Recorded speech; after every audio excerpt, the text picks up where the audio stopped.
Hello साथियों, मैं सौरभ पटेल स्वागत करता हूं आपका अपने YouTube channel mister SP point में। साथियों, आज हम आप लोगों के लिए लाए हैं बीए थर्ड ईयर का जो आपका पॉलिसी का पेपर है उसका सबसे पहला यूनिट इकोनॉमिक पॉलिसी। पॉलिसी क्या होता है साथियों, वही हम आज को पढ़ाने वाले हैं और पॉलिसी के सारी टर्म्स हम आपको पढ़ाएंगे। तो इकोनॉमिक पॉलिसी अर्थात आर्थिक नीति।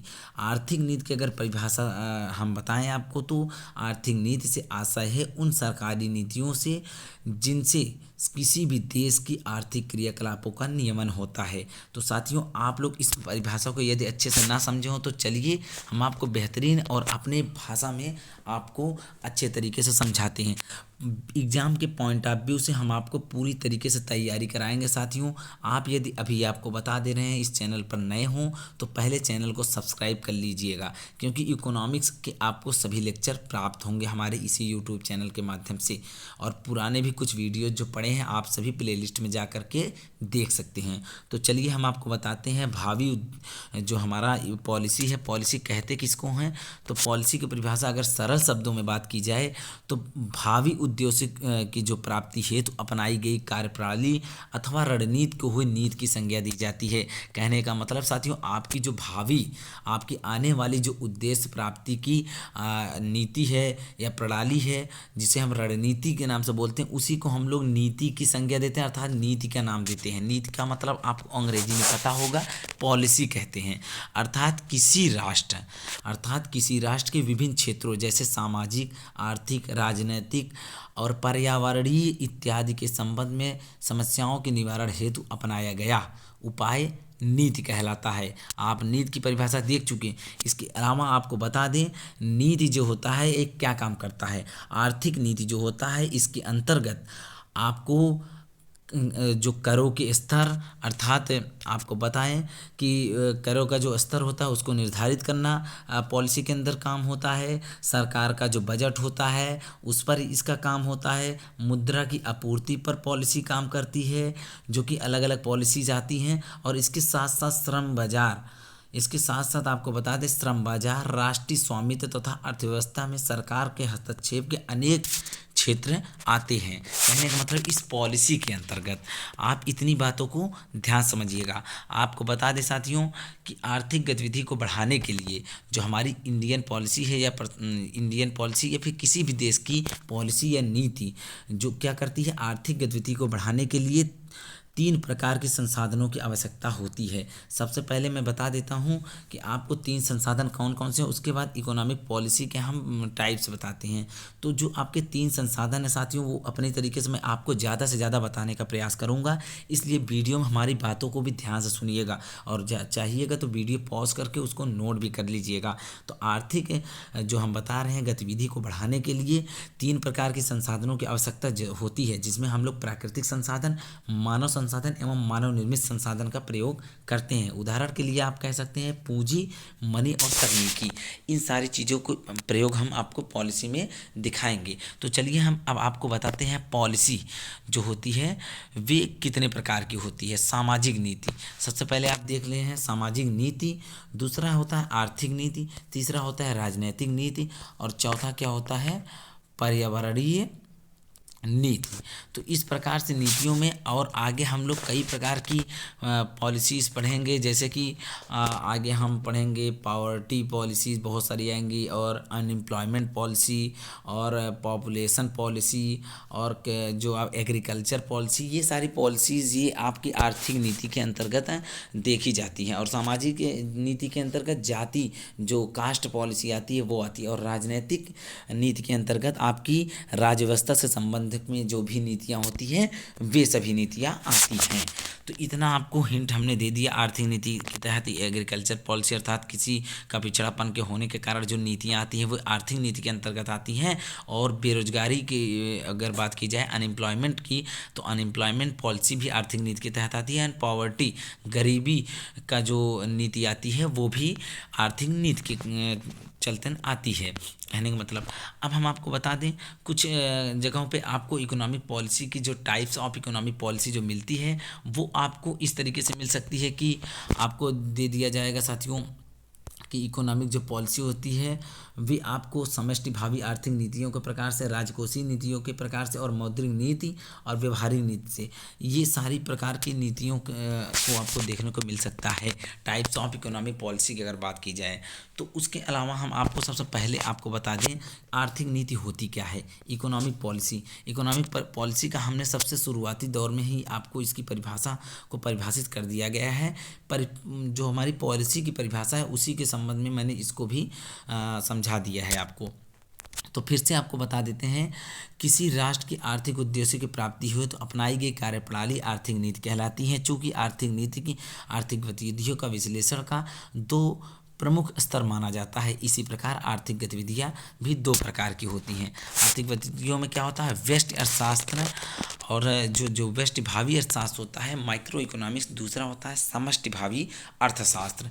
तो व्यष्टि भावी आर्थिक नीतियाँ किसी परिवार अथवा व्यक्ति की विशेष के लिए अथवा घरेलू क्षेत्र के अंतर्गत उत्पन्न होने वाली समस्याओं को अपनाने हेतु अपनाई जाती है। अतः व्यष्टि भावी आर्थिक नीति जो होती है वो किसी परिवार अथवा फर्म से संबंधित रणनीतियाँ होती हैं। फिर से आप समझ लीजिए, आपका जो आर्थिक नीतियाँ होती है वो दो प्रकार की, आपको गतिविधियाँ भी दो प्रकार की देखने को मिलती है। व्यष्टि भावी अर्थशास्त्र, व्यष्टि भावी अर्थशास्त्र आप लोग प्रथम वर्ष बीए में पढ़े होंगे, व्यष्टि अर्थशास्त्र और समष्टि अर्थशास्त्र। व्यष्टि का मतलब आप लोग अच्छे तरीके से जानते होंगे क्या होता है, और समष्टि का अर्थ क्या होता है वो भी जानते होते हैं। व्यष्टि का मतलब होता है किसी एक विशेष, और समष्टि का मतलब होता है समस्त, मतलब सबको लेकर चला जाता है। उसी तरीके से व्यष्टि भावी आर्थिक नीतियाँ किसी परिवार अथवा व्यक्ति विशेष अथवा घरेलू क्षेत्र के अंतर्गत उत्पन्न होने वाली समस्याओं हेतु अपनाई जाती है। किसी व्यक्ति विशेष के लिए, किसी एक पार्टिकुलर चीज़ के लिए या फिर पार्टिकुलर क्षेत्र के लिए, तो इसके लिए यह व्यष्टि अर्थशास्त्र की जो भी पॉलिसीज़ होती हैं वे अपनाई जाती हैं। अब हम वही दूसरी ओर बात करेंगे, तो समष्टि भावी आर्थिक जो नीतियाँ होती हैं, जो समष्टि भावी आर्थिक नीतियाँ होती हैं, इससे हम अभिप्राय क्या करते हैं, इससे यह अभिप्राय है कि संपूर्ण अर्थव्यवस्था तथा राष्ट्र स्तर पर अपनाई जाने वाली उन रणनीतियों से होता है जिनकी सहायता से कोई राष्ट्र भावी उद्देश्यों को प्राप्त करने के लिए इस प्रकार समष्टि भावी आर्थिक नीतियाँ क्या करती है, वास्तव में लाती है, वास्तव में उसको सामने रख। इस प्रकार हम कह सकते हैं कि समष्टि भावी जो आर्थिक नीतियाँ हैं उन्हें वास्तव में किसी राष्ट्र की आर्थिक नीतियाँ कहते हैं। आर्थिक नीतियाँ समष्टि भावी आर्थिक नीतियों को ही कहते हैं आर्थिक नीति। अब हम बात करेंगे कुछ एक्स्ट्रा पॉइंट की, जो कि आपके ऑब्जेक्टिव क्वेश्चन के रूप में बहुत सारे कम्पिटिटिव एग्जाम में आ सकते हैं। भारत विश्व की छठी सबसे बड़ी अर्थव्यवस्था वाला देश है।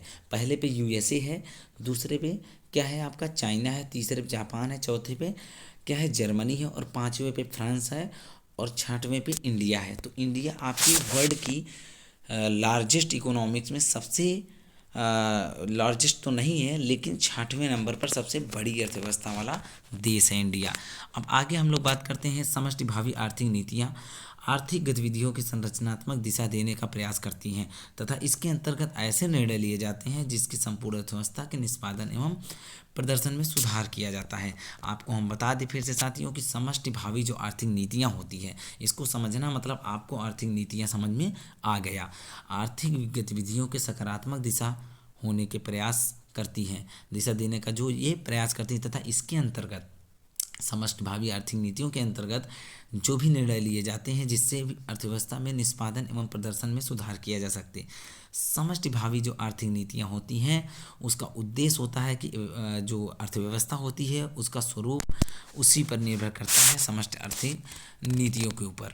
अब हम आपको बात करते हैं कि कुछ क्षेत्र होते हैं, जैसे आपको अर्थव्यवस्था में मिल जाएंगे सार्वजनिक क्षेत्र, निजी क्षेत्र और समष्टि भावी आर्थिक नीति के उद्देश्य।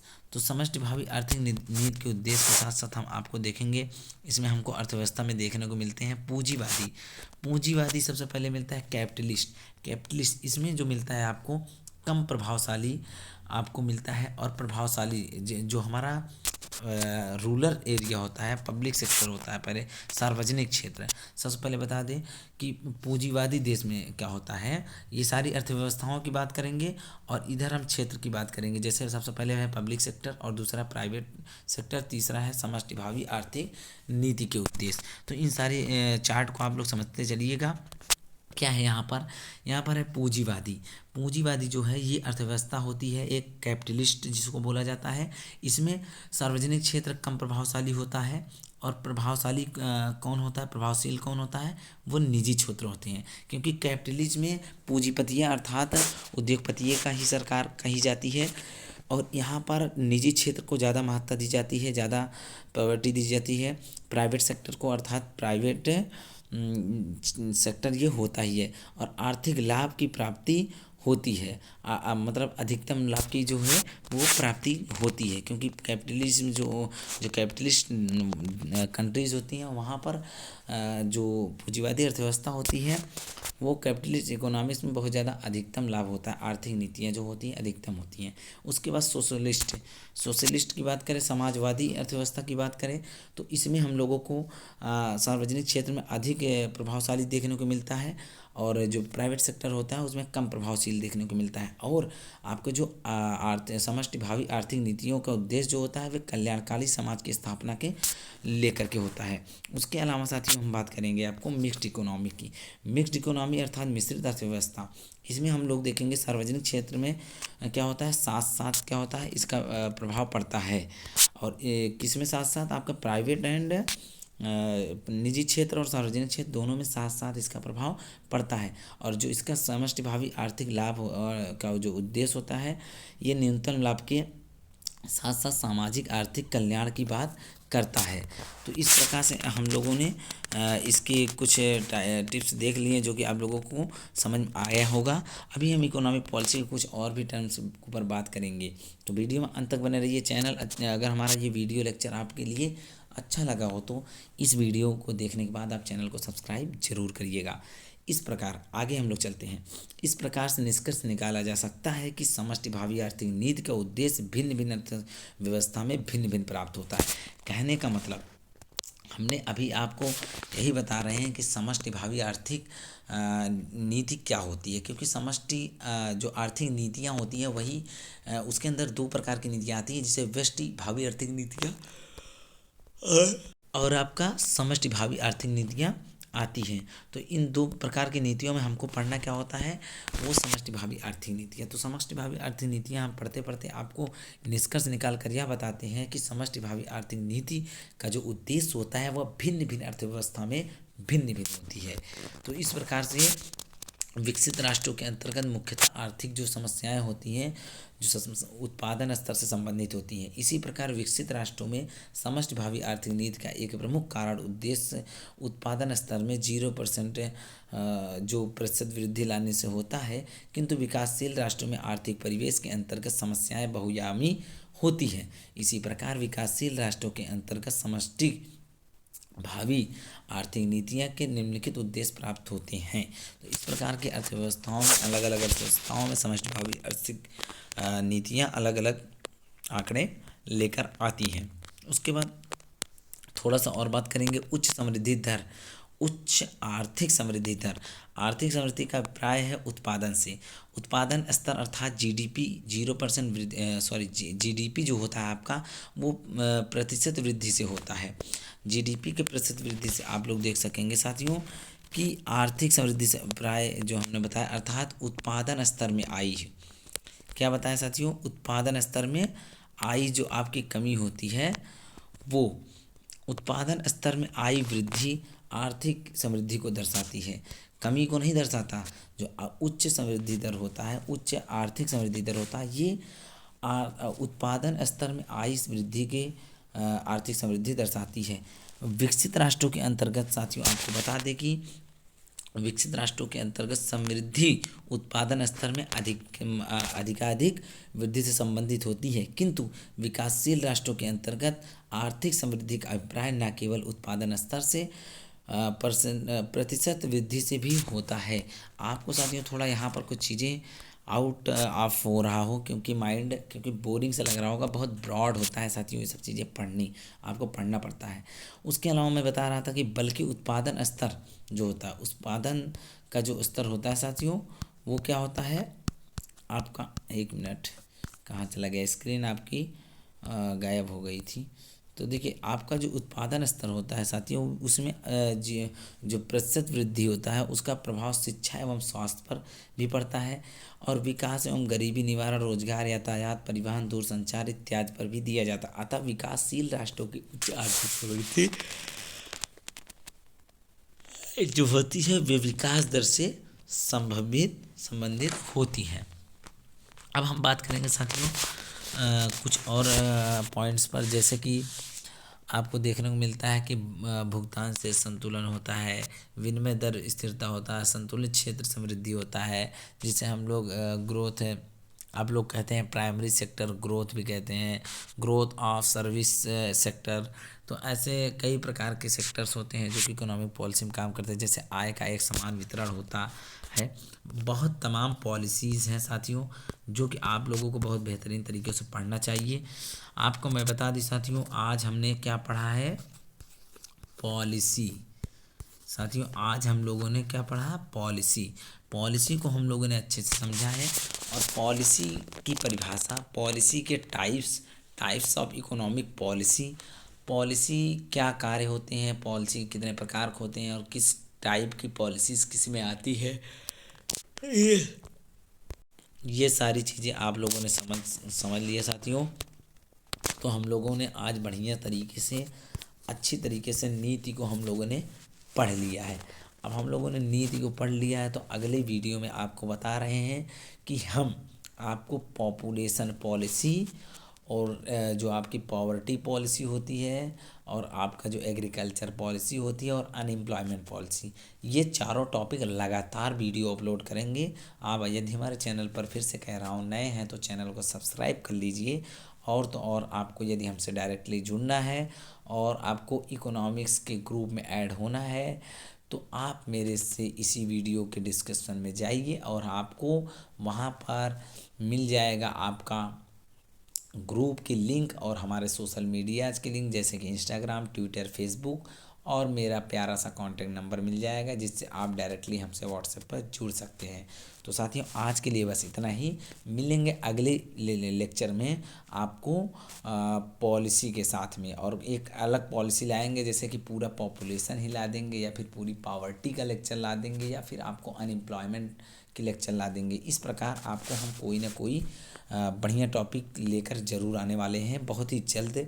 अब लगातार वीडियोज अपलोड होंगे इस चैनल पर, आप लोग वीडियो में बने रहिएगा, और लगातार सभी वीडियो को देखिएगा, ताकि आपका पूरा सिलेबस एग्ज़ाम से पहले कंप्लीट हो सके। धन्यवाद, आज के लिए बस इतना ही।